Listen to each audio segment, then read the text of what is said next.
Hello. Naman ako. Magbabalik na naman ako. Video lang ulit ako ngayon ng aking trabaho. Ang buhay ko dito sa Korea. Yan. Yan ang aking trabaho. Isa lang naman ako dito sa gabi. Yan. Ito, tapos na to. Pero tinatanggal yan kasi mali. Mali paglalagay nila. Kaya sobrang daming ulit-ulit. Yan. Medyo malamig na. Ito, marami pa yan. Yan ang gagawin ko. Tatanggalin ko pa rin to. Yan. Yan ang tinatanggal ko dito.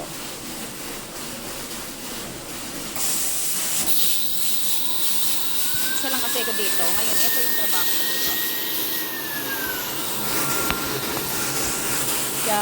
Ito yung machine ko. Ang tawag dito sa Korea ay knitting. So, gawa namin ngayong gloves. Minsan damit. Minsan, medyas na pang winter. So, yan. Ito ang trabaho ko dyan ngayon. Lagi ko pakikita sa inyo ang trabaho dito sa Korea. Dito yung mga napasukan ko. Minsan hindi madali. Minsan madali.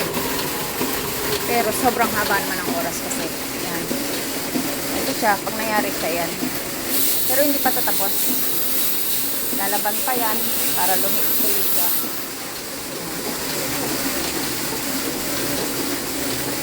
Yung mga makina namin dito. Isa lang kami dito sa araw. Isa sa gabi. So,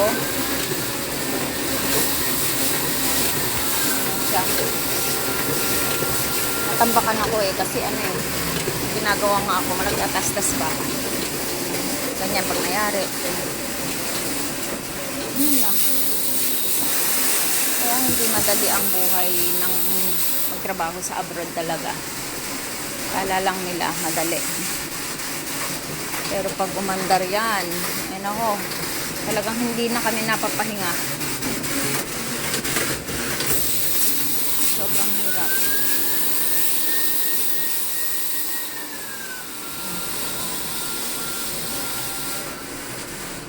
Ayan. Ayan, ito, tatahin ko pa yan. Tinatahi ko pa to. Tapos ito, tatahin pa rin. Ito. Ilalakba para pag nilaban siya, hindi siya matatastas. Tapos ito, binabaligtad pa namin yan. Isa-isa namin binabaligtad yan, tapos baligtad uli. Ganyan lang.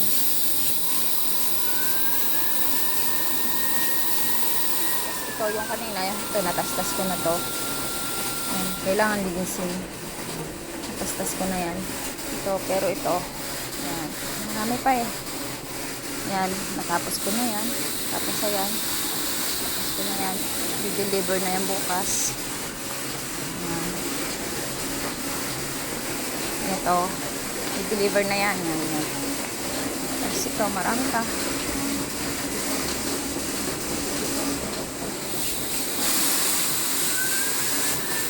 Buhay Korea. Sobrang hirap pag malamig na talaga. Dito pa naman sa factory na to, sobrang lamig. Ganyan, trabaho ko dito. Sa araw-araw, sa gabi, tuwing gabi. Gabi kasi lagi ang trabaho ko dito